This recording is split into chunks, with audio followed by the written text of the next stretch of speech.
말씀은 시편 49편의 말씀입니다. 이사야 40장 6절과 8절의 말씀에 보면 장례식 때 많이 쓰는 말씀인데, 풀은 마르고 꽃은 시듬은 여호와의 기운이 그 위에 불미라. 이 백성이 실로 풀이로다. 풀은 마르고 꽃은 시드나 우리 하나님의 말씀은 영원히 서리라. 오늘 시편 49편의 전반적인 내용은 재물과 인생의 한계가 있다라는 말씀을 하고 있습니다.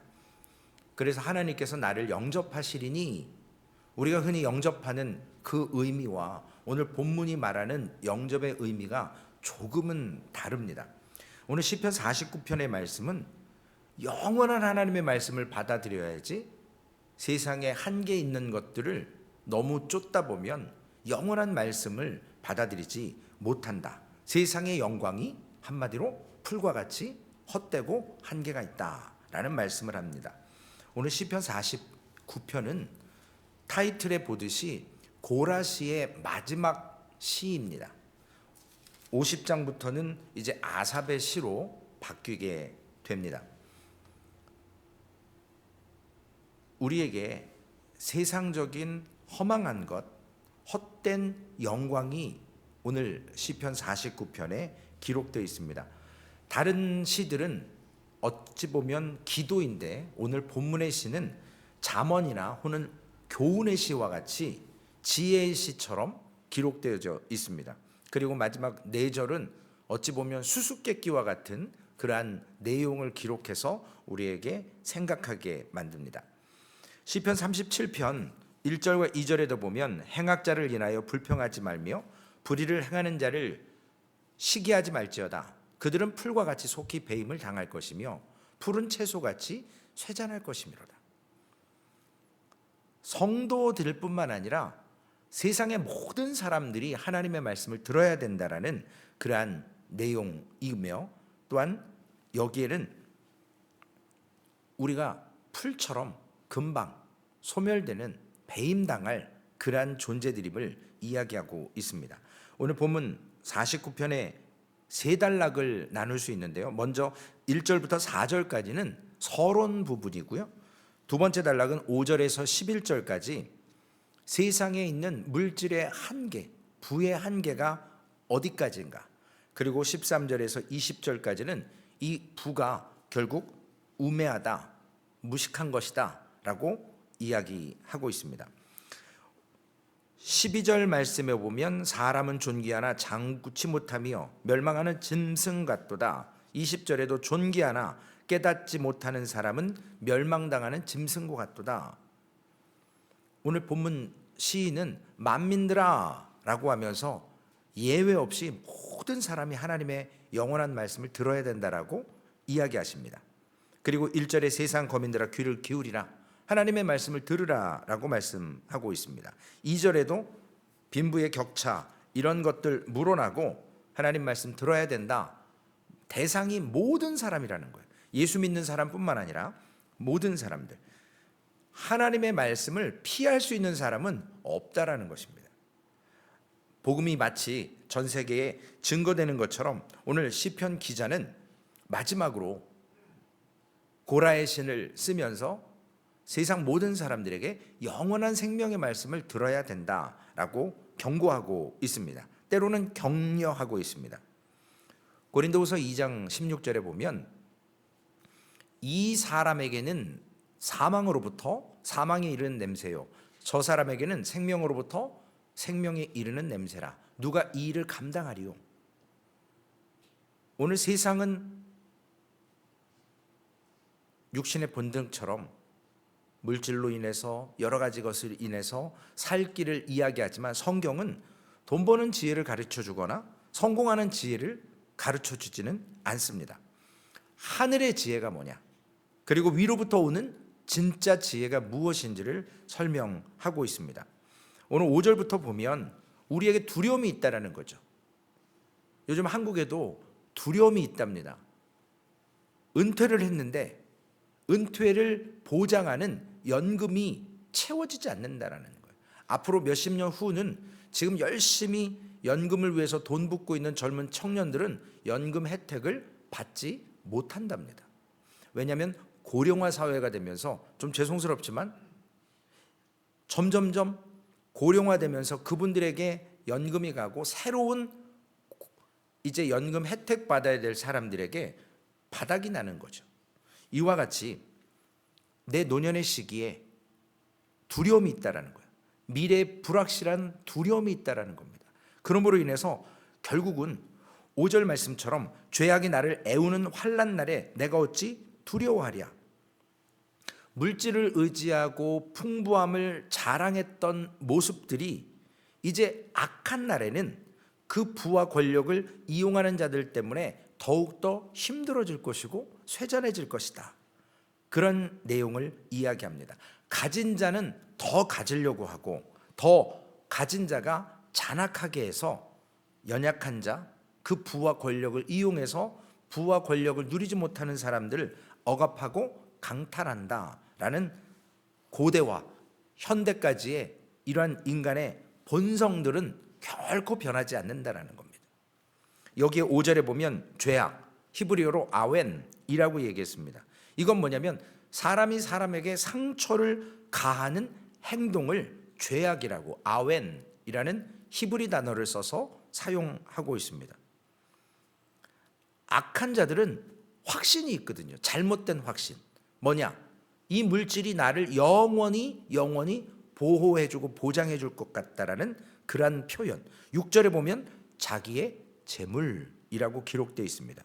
이거는 물질뿐만 아니라 어제 우리 말씀을 나눴던 것처럼 군대나 용맹한 용사나 상류층이나 지주나 세상의 모든 것들을 자기의 재물로 의지하는 인간의 본성의 경향을 이야기합니다.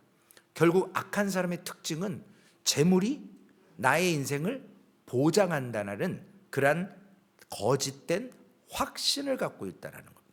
그러기에 그 물질을 놓을 수가 없는 거죠. 그래서 본문 49장 11절에 보면 그들의 속생각에 그들의 집은 영원히 있고 그들의 거처는 대대에 이르리라 하여 그들의 토지를 자기의 이름으로 부르는도다. 사람은 죽으면 이름을 남긴다고 하잖아요. 그러니까 사람의 본성은 영원한 것처럼 땅도 내 이름으로 등기해놓고 자기의 이름으로 길을 명명하고 기념비를 쌓고 이러한 것을 통해서 이름을 남기려고 애를 쓴다라는 겁니다. 그러나 인간이 아무리 의지하고 이름을 남겨도 궁극적으로 그 물질이 사람의 영혼 하나를 구원하지 못한다라는 겁니다. 이것이 물질의 한계이고 사람의 한계인데, 오늘 본문은 시편 기자는 10절에 말씀합니다. 그는 지혜 있는 자도 죽고 어리석고 무식한 자도 무지한 자도 함께 망하며 그들의 재물은 남에게 남겨두고 떠나는 것을 보게 되리로다. 결국 물질이 나를 보호해 줄 것처럼 거짓 확신을 가지고 물질을 쌓고 악을 쌓는 일에 최선을 다했는데 결국은 죽습니다. 그 물질이 나를 보호해 주지 못한다라는 그러한 말씀을 시편 기자는 하고 있습니다. 심지어는 이 물질이 나의 생명조차도 연장할 수 없다라는 거죠. 어떤 부도 어떤 권력도 죽음 앞에서는 한계가 있고 무용지물이라는 것을 시편 기자는 이야기하고 있습니다. 오늘 시편 기자는 그래서 부의 한계, 사람의 한계 너머에 있는 영원한 것, 그것을 바라보라고 이야기하고 있습니다. 13절 말씀에 보니까 어리석은 자들의 길이며 그들의 말을 기뻐하는 자들의 종말이로다 라고 기록하고 있습니다. 이와 같이 물질을 의지했던 그 삶이, 부유함을 자랑하고 살았던 그 삶이 결국에는 모든 사람들이 그 죄인의 길로, 연약한 길로 몰려가는 종말의 길임을 깨닫으라는 말씀을 하고 있습니다. 14절 말씀에도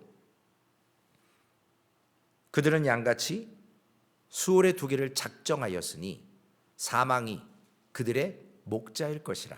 정직한 자들이 아침에 그들을 다스리리니 그들의 아름다움은 소멸되고 수월이 그들의 거처가 되리로다. 짐승들은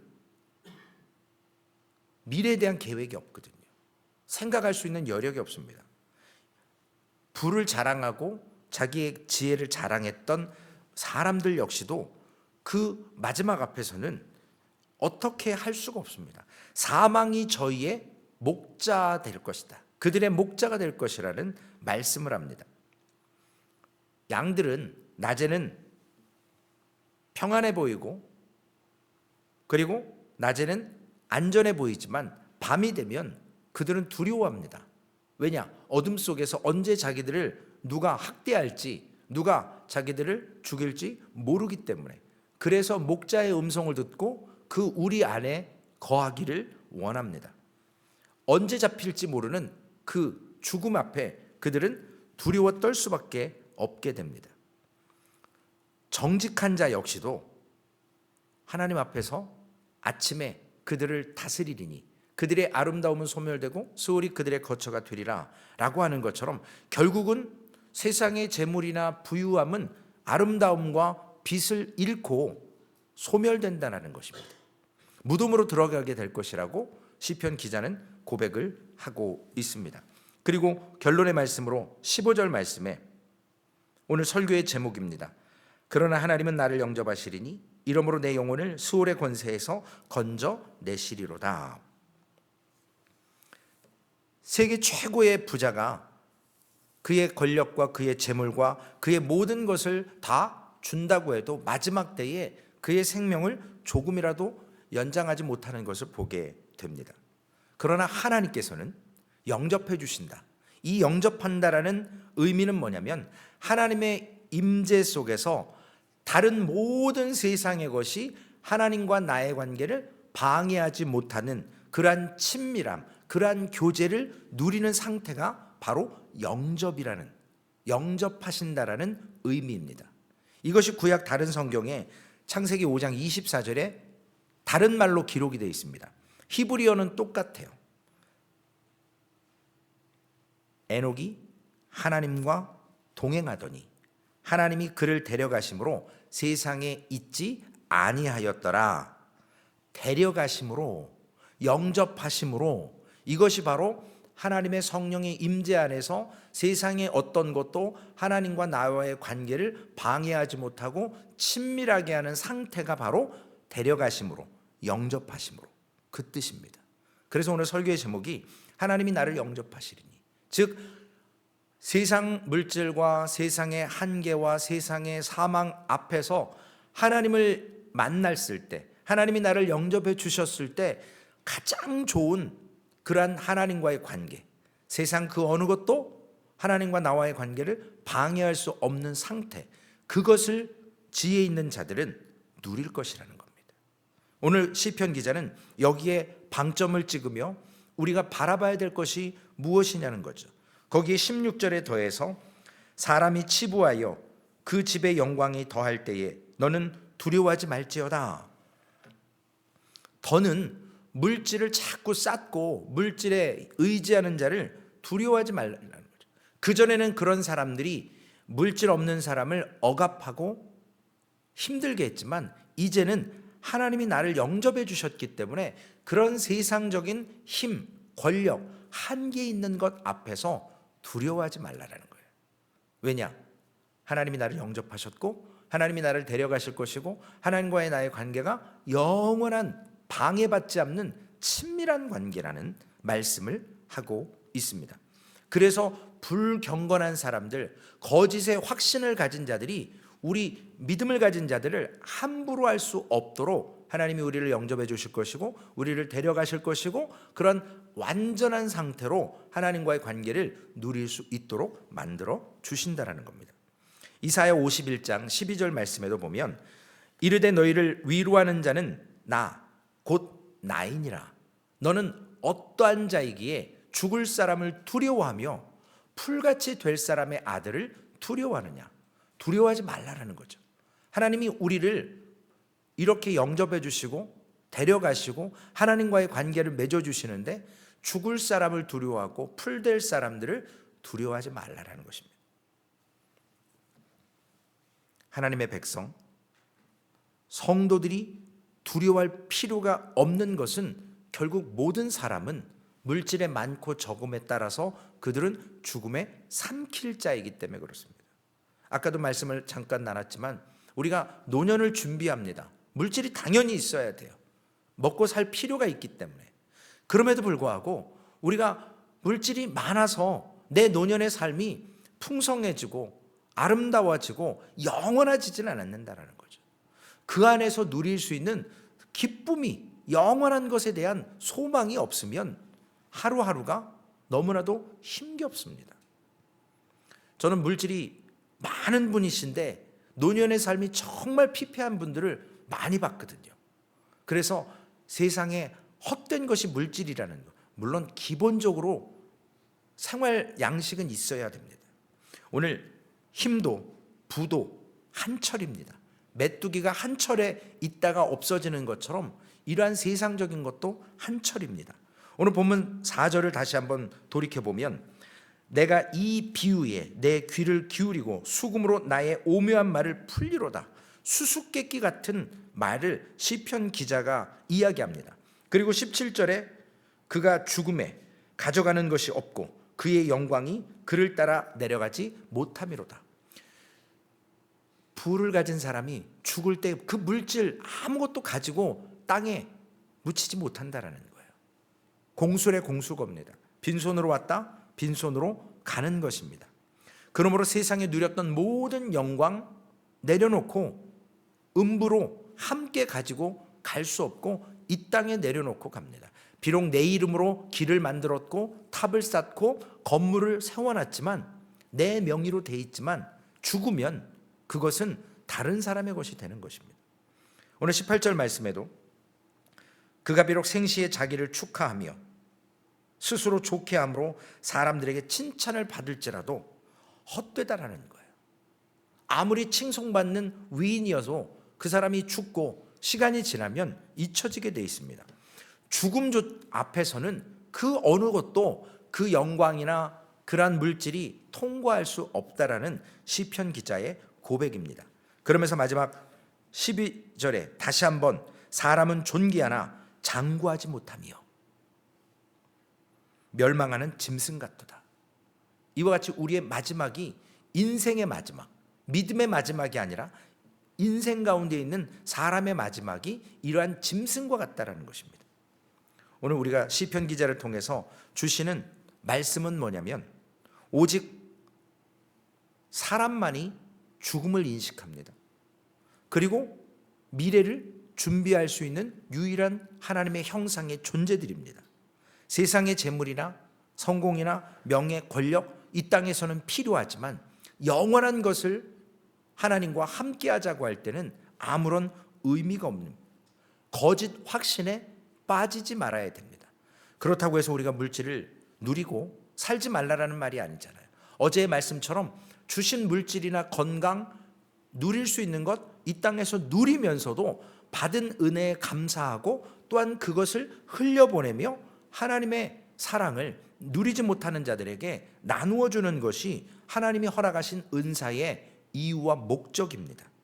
오늘 거짓 확신에 빠진 사람들 짐승과 같다고 했습니다. 그런 인생을 불쌍히 보십니다. 오늘 어리석은 부자 되지 말라고 누가복음 12장에 기록한 것처럼 삼가 탐심을 물리치고 사람의 생명이 그 소유에 넉넉한 데 있지 않다라고 말씀하십니다. 어리석은 부자가 넓은 밭을 소유하고 누가복음 12장의 말씀처럼 아무리 많은 물질을 쌓아놓는다 할지라도 하나님께서 그 밤에 예수님께서 그 부자의 생명을 취하시면 지금까지 세상의 모든 것들은 아무것도 가져갈 수 없다라는 예화의 말씀입니다. 어리석은 자와 지혜 있는 차이가 여기에 있습니다. 지혜 있는 자는 하나님의 그 부요함 가운데서도 하나님께서 주신 것, 세상에 사는 날 동안만 유효하다라는 것을 인지하는 자들입니다. 그리고 또한 영원한 것을 소유하는 하나님의 말씀을 붙들는 자입니다. 마가복음 10장 29절 30절 말씀, 예수께서 이르시되 내가 진실로 너희에게 이르노니 나와 복음을 위하여 집이나 형제나 자매나 어머니나 아버지나 자식이나 전토를 벌인 자는 현세에 있는 집과 형제와 자매와 어머니와 자식과 전토를 100배나 받되 박해를 겸하여 받고 내세의 영생을 받지 못할 자가 없느니라. 세상의 영광 헛되다라고, 잠깐 있다가 없어지는 안개와 같다고, 그리고 배임받으면 말라 비틀어지는 풀과 같다라고 이야기하고 있습니다. 오늘 이 말씀 가운데 바울 사도 역시 젊은 목회자 디모데, 사랑하는 영적 아들에게 목회의 이런 모습을 디모데전서 6장 7절과 8절에 설명해 주고 있습니다. 우리가 세상에 아무것도 가지고 온 것이 없음에 또한 아무것도 가지고 가지 못하리니 우리가 먹을 것과 입을 것이 있은즉 족한 줄로 알 것이니라. 자족하는 마음이 있어야 되거든요. 어제도 말씀드렸지만 우리가 새 것을 사고 새로운 것을 누릴 때 잠시 기쁨이 있습니다. 그러나 그것이 날마다 감사하진 않아요. 그러나 성경은 말씀합니다. 우리가 소유한 것, 하나님이 부여해 주신 것을 몸과 육신의 본능은 이제는 기뻐하지 않지만 우리의 영적인 고백은 하나님이 공급자이시고 그 공급해 주신 것을 날마다 감사함으로 자족한 마음으로 가질 때 경건의 유익이 있다라고 이야기하십니다. 청년들이 가끔 질문합니다. 목사님, 11조 해야 믿음이 있는 것입니까? 11조 해야 구원받은 증거입니까? 아니요. 11조 안 해도 구원받는 분들 많아요. 11조가 구원의 표상이 아닙니다. 그러나 하나님이 우리에게 허락하신 것, 하나님이 공급하셨다라는 걸 인정하고 우리가 누리는 것을 다른 사람도 누릴 수 있도록, 구약에서 보면 제사장들을 위해서 하나님께서 10의 1조를 드려서 레위 지파를 위해서 활용하기 위해서 11조를 드리도록 했습니다. 그래서 신약 시대에는 많은 목회자들이 이야기합니다. 11조 안 해도 괜찮다. 이제 구약의 것이고 율법이 이제 완성됐고 폐해졌기 때문에 안 해도 된다. 아니죠. 우리가 누리는 것을 다른 사람도 누릴 수 있도록 우리가 10의 1조를 구분해서 모든 것이 하나님의 것이지만 그 중에 하나 하나님의 것이라고 우리가 드리고 그것을 통해서 다른 사람도 복음을 누리고 은혜를 누리고 삶을 누릴 수 있도록 흘려 보내기 위해서 10의 1조를 믿음으로 드리는 것뿐이에요. 그것이 우리의 구원의 표상이나 증표는 아니라는 거예요. 세례 못 받았다고 구원 못 받습니까? 아니거든요. 우리가 하나의 교회가 신앙의 성숙을 위해서 그러한 단계들을 거쳐가고, 제가 부끄러운 고백이지만 성찬 예식도 마찬가지예요. 저는 그렇게 배웠거든요. 세례받지 않으면 성찬 예식 참여하지 못하는 것으로 트레이닝을 받았어요. 그래서 소망교회 와서도 처음에 제가 한두 달은 꼭 물었습니다. 청년들에게 세례 받았냐고. 뭐 유아 세례 받았다. 근데 저는 유아 세례를 믿지 않고 헌화식이라고 생각을 하거든요. 그렇게 신학을 배웠으니까요. 왜냐? 세례라는 것은 나의 신앙의 고백인 거예요. 근데 어린아이들은 부모가 고백하는 거지 어린아이가 고백하지 않습니다. 그래서 그 아이들은 어렸을 때 유아 세례, 흔히 말하는 그걸 받고 어른이 되면 다시 받습니다. 왜냐? 내가 믿음으로 하나님 앞에 이제는 세례받고 하나님의 자녀가 되겠습니다. 나는 죽고 예수로 살겠습니다. 결단하고 받는 것. 진짜 예수를 만나고 고백하는, 그래서 더욱더 신앙의 길로 성숙해지는 과정 속에 필요한 부분이에요. 그러나 임종을 앞둔 분이나 정말 한편 강도처럼 세례받지 않았고 11조 드리지 않았고 그럼에도 불구하고 예수님은 구원해 주십니다. 우리의 생각이 아니라 하나님의 말씀 앞에 오늘 여호와는 나의 목자시니 내가 부족함이 없으리로다. 이것이 바로 우리의 신앙의 본질이에요. 그분만 있어서 만족한다라는 것이 진짜 믿음의 고백이잖아요. 하나님은 아무것도 없는 광야로 이스라엘 백성들을 인도하셨습니다. 거기에서 공급하셨거든요. 그래서 하나님됨을 알게 해주셨고, 하나님이 목자이심을, 하나님이 공급자이심을, 그리고 하나님이 창조주이심을, 기적과 이적을 베푸는 것을 통해서 결국 오늘 설교의 제목처럼 하나님이 나를 영접해 주시는 겁니다. 하나님과의 관계가 올바로 섰을 때 우리의 신앙을 성숙시켜가며 공급하시고, 때로는 채찍질하시고, 때로는 우리에게 사람 막대기와 인생 채찍을 통해서 훈련시켜 하나님이 함께 교제할 수 있는 수준으로 우리를 끌어올리시는 겁니다. 그래야 하나님의 음성을 듣고 하나님을 바라볼 수 있거든요. 왜 지도자를 세웁니까? 많은 사람들이 각자가 지도자의 모습을 갖지 못하기 때문에 그렇습니다. 한 사람의 지도자를 통해서 은혜를 베푸서 하나님은 우리에게 목자가 되어주시고, 그 목자 되는 그 대표 지도자를 통해서 먼저 앞서가게 하십니다. 먼저 헌신하게 하십니다. 그래서 함께 공동체가 그러한 믿음의 삶으로 나아가게 하십니다. 오늘 여호와는 우리의 목자십니다. 그분만으로 만족할 수 있는 삶, 그분 때문에 영원한 것에 우리가 두려워하지 않고 잠시 세상에서 누리는 것과 누리지 못하고 때로는 어려움 가운데 있지만 이 땅이 영원하지 않기에 고민할 필요 없고 걱정할 필요 없고, 정말 하나님을 소유한 자는 이 땅에서의 삶이 녹록치 않아도 어려워도 진정한 기쁨으로, 스데반 집사님처럼 돌에 맞아 죽으면서도 하늘 보좌 우편을 바라보고 하나님을 바라보며 그는 웃으며 천사의 얼굴을 하고 순교합니다. 믿음이 없이는 그러한 모습을 가질 수 없습니다. 믿음이 없이는 하나님을 기쁘게 할 수 없습니다. 오늘 우리가 이 땅에 살아가면서 이 하루도 내일도 예배의 자리에 나아가실 텐데, 정말 하나님께 말씀으로 공급받아서 오늘 이 땅에서 우리가 먹을 것과 입는 것이 우리가 족한 줄로 알면서 공급하시는 그 하나님 앞에 믿음으로 설 때 하나님이 우리에게 주어주신 그 삶 앞에서 우리가 부심을 부리지 말아야 되거든요.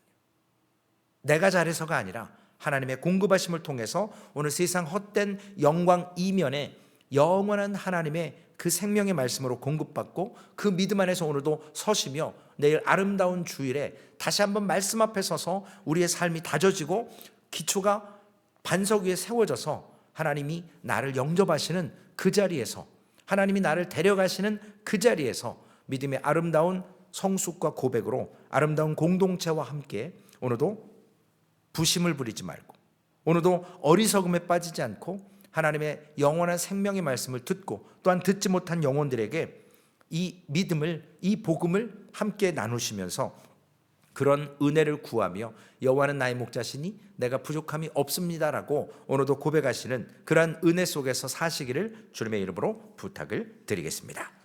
살아계신 아버지 하나님, 감사합니다. 하나님, 연약하고 부족한 인생입니다. 육체에 한계가 있습니다. 우리 안에 질병도 있습니다. 우리 안에 미래에 대한 불안도 있습니다. 노후를 준비하지 못한 연약한 모습도 있습니다. 그러나 아버지 하나님, 오늘 시편 기자는 우리가 이 땅에서 영원히 살 것이 아니고 아버지 하나님, 아무리 부가 있어도 그 생명을 연장시킬 수 없다라는 것, 아무리 기념비를 세우고 길을 내고 이름을 새겨놓지만 그 죽음 이면으로 그 모든 것이 넘어갈 수 없음을 시편 기자는 그 어리석음에 대해서 아버지 하나님 선포합니다. 우리가 하나님을 의지한다면, 여호와가 나의 목자시라면 오늘 우리의 삶이 곤고해도 하나님 목자의 음성을 듣고 그 어려운 광야의 길을 믿음으로 주님과 함께 걷게 된다면, 하나님 우리가 영원한 것을 소유했다면 두려워할 필요가 없습니다. 하나님, 이 땅에 잠시 잘 먹고 잘 사는 것이 영원하지 않습니다. 잠시 고난당하고 육신의 아픔이 있는 것, 아버지 하나님 영원하지 않습니다. 잠시입니다. 주님, 영원한 것을 통해서 우리에게 믿음이라는 것을 주셔서 천국을 소유하게 하셔서 하나님 이 땅에서 뿐만 아니라 영원한 것에서 하나님과 함께 살 수 있는 은혜를 믿음으로 허락하여 주셨사오니 주님, 오늘 그것을 붙들게 하시고 아버지 하나님 영원하지 못한 것을 붙들고 거짓 확신 가운데 세상 것 영원토록 아버지 하나님 있는 것이 아님을 깨닫게 하여 주시옵소서. 그러나 아버지 하나님 주신 것 누려야 합니다. 우리에게 물질 주신 것, 이 하나님의 뜻이 있습니다. 그 물질을 잘 누리고 또한 그 물질을 나누어서 하나님 누리지 못하는 자들에게 나눔으로 저들에게도 잠시의 곤고함, 연약함이 아버지 하나님 영원하지 않다라는 것, 그리고 그 이면에 하나님의 영원함이 있음을 다시 한번 깨닫기를 원합니다. 하나님, 감사하지 못했던 너무나도 많은 부분들이 있습니다. 누렸던 것들을 감사하지 못했습니다. 내게 이미 있는 것들에 대해서 감사하지 못했습니다. 하나님, 그러나 오늘 하나님이 허락하신 그 은혜 안에서 감사의 제목들을 다시 한번 돌이켜보게 하여 주옵소서. 아버지 하나님, 연약한 육신도 감사합니다. 이 땅에 살아면서 하나님의 말씀대로 살려고 몸부림치는 것도 감사합니다.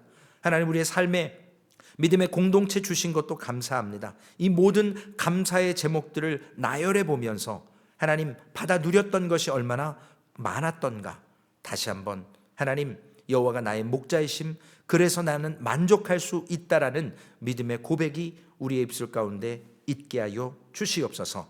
우리 구주 예수님의 이름으로 기도 올리옵나이다. 아멘. 하늘에 계신 우리 아버지여, 이름이 거룩히 여김을 받으시오며 나라의 임하옵시며 뜻이 하늘에서 이루어진 것 같이 땅에서도 이루어지리이다. 오늘날 우리에게 일용할 양식을 주옵시고 우리가 우리에게 죄 지은 자를 사하여 준 것 같이 우리의 죄를 사하여 주옵시고 우리를 시험에 들게 하지 마옵시며 다만 악에서 구하옵소서. 대개 나라와 권세와 영광이 아버지께 영원히 있사옵나이다. 아멘.